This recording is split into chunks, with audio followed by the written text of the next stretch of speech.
Sometimes I wish the internet did not exist. Yeah, I just said it. Sometimes I wish the internet did not exist. Did not exist. For lots of reasons. Now, I'm not going to sit here and state the obvious and list off you a bunch of obvious reasons why I don't like the internet. I'm going to give you a little bit more in-depth reason why I don't like the internet sometimes, and I wish sometimes it didn't exist. Now, I do love my job. Do not get me wrong on that. Because in some type of way, I feel like a sort of resistance. A resistance to what, you ask? A resistance to the bullshit. Anything that I speak on was not altered by what I seen on someone else's page. It's not altered by what I seen on some other website. What I say is from me and what I think aside of the internet. I don't look at anyone else's information because on the internet there's a shit ton of false information. What does false information lead to? It leads to someone thinking they're right when actually they're wrong. And I'm not talking from an opinion standpoint. I'm talking people really believe false facts. Oh, you want an example? Fine, I'll give you one. Just take the world news for a second. Now, you might see something on local news where a cop shot a criminal because the criminal was doing criminal acts, which is against the law. So let's say a cop tells somebody, hey, get out of your car. Well, because of the internet and YouTube and Facebook, there's millions of videos where uneducated people think they know the law, but they don't. There are people who are very uneducated due to the fact that they had taken knowledge from someone else's YouTube video and applied it to their life and just automatically assumes that it's right. So a guy gets pulled over. No one knows what color the guy is yet. A cop pulls up. No one knows what color the cop is yet. The suspect in the car starts fidgeting around, got his windows up so the cop can't fucking hear him. The cop's yelling at the guy to fucking roll his window down. The guy says he doesn't have to roll his window down. The cop says, yes, you do. You could be endangering my life. I don't know. The suspect in the car, being an arrogant asshole, just like the guy on the other YouTube video was, gets that guy fucking shot because the cop was scared. Now, even though no one knows anything about the cop who shot the suspect, who's being fucking weird, who scared the cop, well, the cop could be a fucking preacher on the side. It could have been a cop that has a black girlfriend that has 2 mixed kids. You don't know. But you know what the internet's gonna do? It's gonna take that situation that you would have done the same exact thing in, and it's gonna turn it into something that it is absolutely not. And what is that, you ask? White racist cop shoots humble black guy. Now, if you're a white person and you believe this, you're an idiot. If you're a black person and you believe this, you're also an idiot. The suspect in the car could have dropped his fucking Tic Tacs. I don't know. That cop could have gave that guy a fucking ticket for his brake light being out. But because all this race war shit has been started, and every headline is about racism and how about the other side hates the other side, well then, Jack, we're just spinning wheels now, aren't we? And situations like this happen because each side thinks the majority of the other side hates the other side. Because of the shit you're always seeing on here. You want another example? God, I could do this all day. The little cotton top white kid, psycho fuck, who went in and shot up that church. Full of black people. Now, before they found out if this fucking dumb white kid didn't take his fucking pills that day, or if he had a chemical imbalance, or if he had conflict with someone inside the church. No, they didn't check none of that. They didn't check none of that first.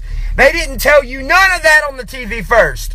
You want to know what they told you on the TV first? He has a Confederate flag as a front tag plate. Was it because he's a Dukes of Hazzard fan? No, that doesn't sound good enough. Was it because he was born in the South? No, that doesn't sound good enough. Was it because he's racist and he's out to kill all the black people and recruit other white people? Yeah, that sounds good. Use that headline. So now what? Now we got a shit ton of black people who are sketched out of white people, who are going to tell their other black friends, and then their black friends are going to be sketched out of white people. I mean, I would never shoot up a fucking church. What? You want to know why they put this stuff on the internet like that? Because, for one, like I've already said, it causes conflict. Conflict causes diversion. Diversion lets people get away with stuff that they wouldn't regularly get away with if everyone was actually watching them and paying attention to something worth paying attention to. Example. TPP agreement. Worst trade deal in the fucking world. So while Americans are all losing their fucking jobs, and we're putting all of our fucking companies in other countries, and not putting our money back in our own fucking country, you're not worried about that because you don't know about it. But what do you know about? Well, I'll tell you what you know about. You know about Kim Kardashian's ass implants. You know Kanye West did something fucking stupid at one of his concerts. You know Bruce Jenner chopped his dick off. You don't know anything worth fucking knowing because they don't want you to be smart. They want you to be dumb. They want you to be small-minded. They want you to choose sides. Why do they want us to choose sides? Because if we choose sides on each other and we have a problem with each other, we fight each other. So the government don't have to fight us. We fight ourselves. Why? Because we're acting like two fucking lab rats. That's why. You want to know what's better than watching fucking black people and white people fight on fucking YouTube for dumb reasons? Learning foreign policy. Learning the reasons why they just can't come over here. They just can't come over here.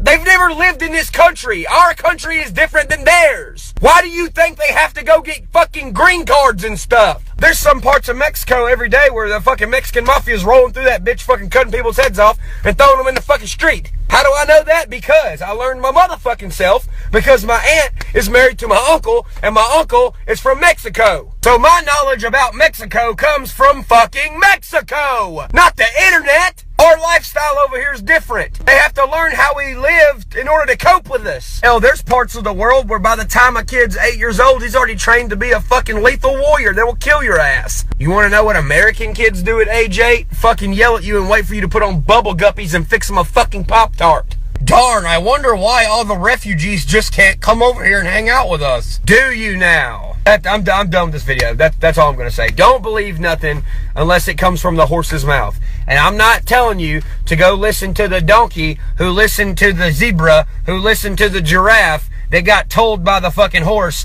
who told the other horse, okay? No. You want to learn something? Pick up a fucking book. Quit clicking on Facebook links to learn something that's not even true. You think you might have a problem with another race because they're another race? Okay, well go find somebody from another race, sit them down, and talk to them like adults. Don't assume, don't stereotype, don't profile. Use your own fucking brain and learn. The only person who can help you be a better you is yourself.